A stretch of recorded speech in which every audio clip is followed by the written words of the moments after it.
I lost my period for over 3 years and finally just got it back naturally. And a lot of how I did that came down to nutrition and exercise. What I was eating and also how much of it I was eating, as well as movement, but more importantly, rest and the amount of physical stress that I was putting on my body. So I'm gonna take you through a full day of eating on a busy work and travel day for period recovery. Good morning. I have a pretty long work day ahead today. It's currently 6:48. The plan was to get up and do a workout, but to be honest, I didn't have the best sleep, so I don't really want to push my body with that today. So we're gonna move the workout to Saturday instead, and we're gonna just get some steps, and we're gonna go for a very light walk and scroll TikTok for half an hour or so, because I'll be in a car majority of the day today and then standing with clients. So I do still put an effort into getting my steps, but I don't push myself if it's not feasible to get a certain number. Previously, I was walking at least 10,000 steps a day. My goal per se is 8, but for example, if it's today and it is 8:30 at night and I get home and I'm exhausted, I'm only at 6,000 steps. It is what it is. I go to bed, but nonetheless, we still put the effort in. So anyways, we're gonna start with some of my turkey sausage before we have our walk, because your body still needs fuel even before a walk. And I'm gonna have 3 of these. I had a tablespoon of coconut cult, a tablespoon of my sea moss. Let's heat this up and make my walking cocktail. I always have collagen and some colostrum during my workout. So many amazing benefits. Again, none directly to HA, but thank God that didn't spill. It would have been too much for me before 7 a.m.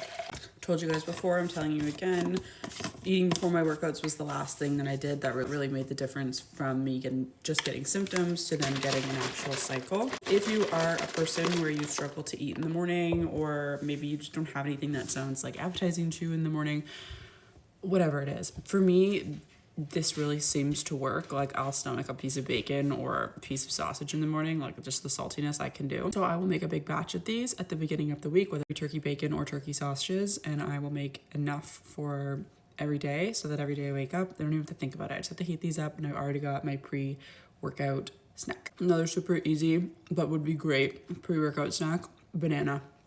Half of a banana with some peanut butter. Rice cakes with some nut butter of choice. I think carby is really good, but at the end of the day, anything is better than nothing. Okay, we ended up walking for about 30 minutes, got ready for work. Now we need to leave. I do have about a 2-hour drive ahead of me, so we're eating on the go this morning. Of course, we have our protein coffee for the soul and for the energy. I have a headache today. And then we are taking breakfast on the go with a little Good Seed bar. This is a naturally made protein bar locally to me. It is actually really clean ingredients. They're made with oats, maple syrup, I don't know, a whole bunch of stuff, but really great brand. I do love them so much. So I'm gonna have one of these, and on the side we're gonna have some apples and some kiwis that we'll just kind of pick at throughout the drive, and that's gonna be our breakfast. I'll see you for snack or lunch, whatever one comes first, depends on how much time we have today. Okay, it is a Good Seeds morning. I had a little bit of time before I had to head into work, and I was out of bars, so I stopped to get some more bars, and they have new protein cookies. Looks literally incredible. It's some type of birthday cake cookie, which is right up my alley. So we are gonna have a little birthday cake cookie as a mid-morning snack. It's just about 10:30, and then I'm gonna be back to back for a few hours, so I probably won't be able to eat until 2-ish.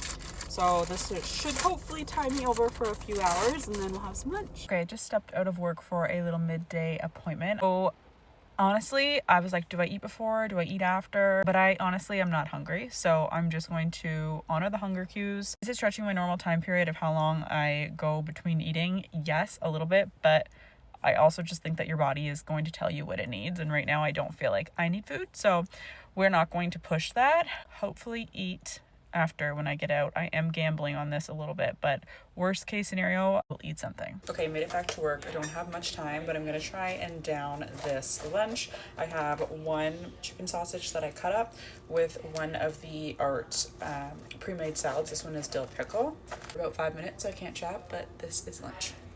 Okay, we made it through the workday. I'm gonna start our 2-hour drive home. It is just after 6.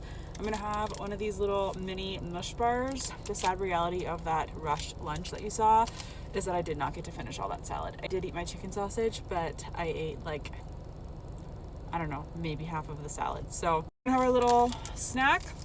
We're of course gonna stop and get a Diet Coke for the way home, and then we'll have some dinner. Okay, we made it home exhausted, so we did a very simple but effective dinner. I did, honestly, my trusty breakfast usually. So did my English muffin, egg, avocado sandwich with some Nando's, healthy fats from the avocado, protein, and some healthy fats from the egg, carbs from the English muffin, and then I had some prepped potatoes that I made at the beginning of this week, so we're having that on the side, and that is going to be dinner, and we are going immediately to bed.